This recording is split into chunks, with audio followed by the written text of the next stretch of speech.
Oh, welcome back to Unorthodox Reviews. I'm Billy, and I've been away for 2 weeks, which is a lot more shabby than being gone for an entire month. But yeah, I'm back. I missed Christmas.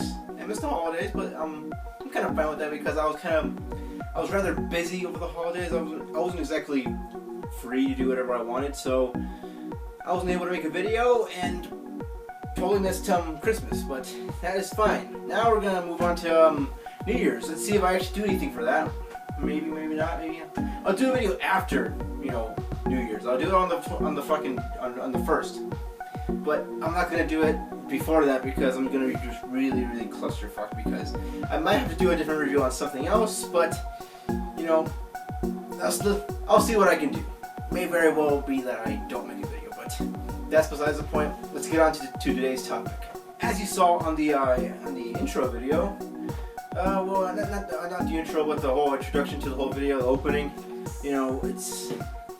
Today's topic is going to be about spoiler babies and spoilers on its own, because I've noticed something going on during the after the release of The Force Awakens, which I watched, and it was amazing. But one thing that was really bothering me throughout the entire thing right there was the fact that after The Force Awakens came out, there was people posting various spoilers. If you guys want to hear a spoiler, then you might want to stop the video here and go on to a new one, or skip over to I don't know. It's gonna take like a few seconds, so skip over to whatever. Skip over this part and you'll see what happens. So what happens in Star Wars is that Han Solo is killed by his son Kylo Ren, and that was pretty dramatic. It's a big time spoiler. However, one thing that bothers me about that spoiler is that it's not really, it doesn't really do anything. I guess it's the only spoiler out there. I mean, the rest of the movie was just fine. There wasn't really much other things that had that could have been spoiled like that.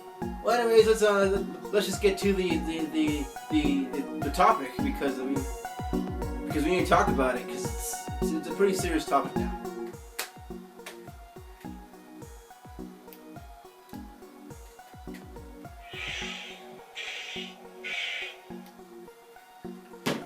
Oh yeah, let's get back to what we're talking about. So today I'm gonna review certain guidelines I have for certain what are they called? Okay, look, I don't know what they're called. They're called something. Mediums, there we go. I think they're mediums. I might be using that term wrong because I don't know. But anyways, we're going to talk about certain guidelines when it comes to spoilers for both movies and TV shows because both of them have very different guidelines for me. Most of them can be less strict and more strict than others. So let's get this started. Anyways, for me, movies have a bit more of a bit longer of a time frame before you can start justifiably bitching about movies, because if it's been about a day or two after that movie has come out and you see someone spoiling about it, you're spoiled by that, probably should have followed guideline 1, avoid the social media at all costs, but maybe you missed it, maybe you forgot about that law and you went on the internet anyway to see what your favorite fucking people online were tweeting, were talking about, and you stumble upon this guy that says, "Oh my God, fucking this character dies at the end." You're like, "Oh shit, I should have followed that fucking first rule." But yeah, regardless of whether you forgot to follow that rule, you're still justified in your pitching because it's only been a day or two since the movie came out, and it's kind of a dick move. So yes, you can justifiably bitch about that spoiler. That spoiler is bitchable. However, it's called the guideline is a bit farther out from there. For me, there's a deadline for a certain time. You're able to get to actually watch the movie. You get about a month's notice, about like half a month.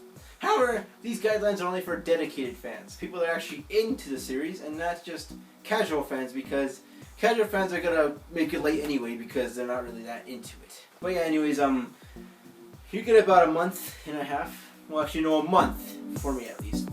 You get at least a month from the day the movie airs, or releases. From the day that movie releases, from there you get a month. until you can justifiably bitch about it. Within that time frame is when you can bitch about it. Outside that time frame, you did it to yourself. That's your fault. Now that spoiler is your own doing because you didn't go watch that movie yet. However, for television, it's a completely different monster.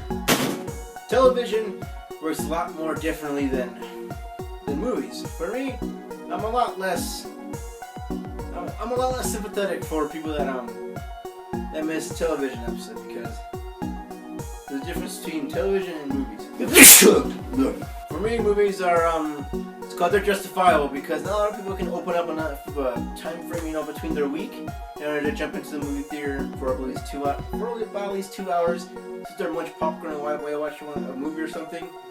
But for a television show, there's damn near no sympathy for it. A television show can run for about at least maybe 22 minutes, or if you want to watch like a hardcore bastard from HBO, an hour, or if you're a Doctor Who fan, 43 minutes. Regardless, that's a very speaking time-wise, that's a very considerable small portion of your time that you have wasted to watch that one. A movie is 2 minutes. What am I talking about? A movie is about 2 hours long. I said 2 minutes because I was still talking about TV. A movie can run for about at least 2 hours to 3 hours long if you're watching really intense one. However, a TV show runs for about 22, 43, or an hour. 22 minutes, 43 minutes, or an hour. That's how long these TV shows can regularly last. Or, 10 minutes, depending on what you're watching. So for me, there is no sympathy because that is about a small time frame. That's such a small portion of your life that you get to catch up to this episode. It's simple. It's not a huge waste of your time. You don't need to open a whole bunch of space up for it. Just open a small portion of your time until you get like a small little break maybe. As soon as you get off work, you can tune into it, watch it on your on your phone, laptop. Maybe you DVR it. I don't know if you have DVRs, but maybe you can watch it that way. The deadline for a TV show out there is about at least maybe, what is it? 5 days. You have 5 days to catch up to that thing right there. Or since right there, I'll just be nice. For me, it's about at least 2 days 2 days after that episode comes out. If you've missed those 2 days, then you've done it to yourself. You fucked up. That spoiler is you deserve it. You're not into the show enough to actually catch up to the show, and you have fucked up on your own, so fuck you. But in all seriousness, you get about at least maybe 2 or 3 days from the release of that episode to catch up to it, and from there, all spoilers are pretty much your fault. You kind of deserve those spoilers because you didn't take the time to catch up. Well, it really depends on if it's an episodic show or if it's just a story-based show. Story-based shows can have the spoiler can be more impactful on the viewer rather than episodic, because then you get sometimes that episodic portion of that thing right there doesn't really apply to the next episode because it's just random shit going on in this one, random shit going on in this one. You get the formula. For a story-based television series, it goes by intro. That's the first episode. Fucking climax. That's the next episode, and the fucking epilogue. A spoiler for a show like Game of Thrones is a lot more painful than a spoiler for an episode of a simple episode of whatever you're gonna watch, like Rick and Morty. Whew. Okay, that was a lot of guidelines I just spoke out there. But what about spoiler babies? Man, oh man, do I have a problem with spoiler babies? These guys are a different kind of creature. They're not rational. They're not, all that intelligent. They're just there to complain about something. And what they'll complain about is a fucking movie or episode that came out years. That's been out for years. 10 years. 12 years. 20 years. Who knows how long it's been. And I know they exist. There's some people out there that have not watched any of these movies. I don't care about that. Oh, they weren't that interested back then. It looked stupid, but now it's good. Maybe if you got rid of that mindset, you wouldn't be missing so much of these movies. Don't change your mind like fucking years after you've already done that. If you hate this movie, you hate it. I've not regretted not watching a movie out there. If I hated the movie, I hated it. Deal's a deal. However, I did watch The Gallows, and that was one of the worst mistakes I've ever made. It's a piss poor movie. But anyways, yeah. different timelines for different kind of mediums. So let's do a little recap.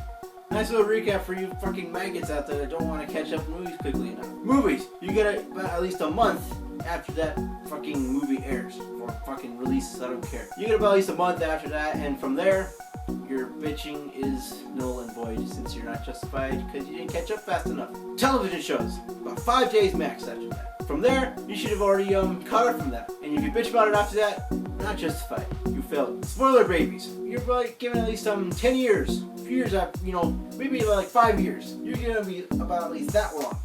If you're gonna make a decision not to watch a movie, don't watch it. And if you bitch about, not being able to watch a movie that everybody else already watched, then, maybe you should have watched it before. Those are my guidelines, and you may or may not follow them. I don't care, but I follow them, and I'm damn proud of it.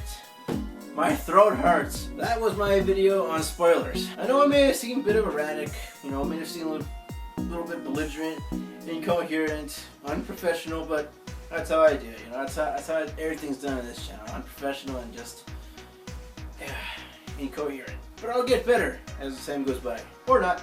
But anyways, I hope you guys enjoyed the video. It's been a while since I've done this. It's always been a while, actually. Fall and winter have been some of my slowest times right there because I've just come right into a complete dry spell because I'm not able to buy anything that might be different from the ordinary because I don't like following certain patterns. I don't like reviewing things that other people have reviewed already.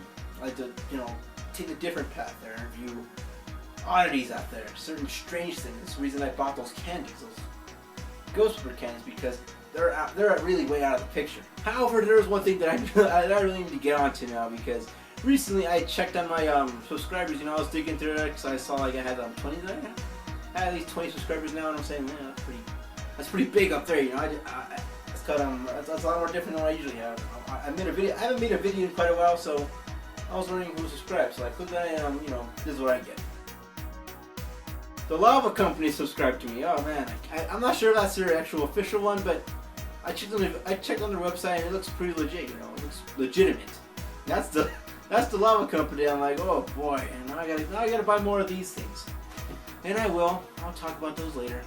I'll talk about more lava lamps. Well, anyways, if you guys enjoyed the video, give it a like down there. If you guys want to see more of what I had to do, sometime in 2016, or maybe tomorrow, maybe hit the subscribe button down there, and yeah, as for me, I'll see you guys later.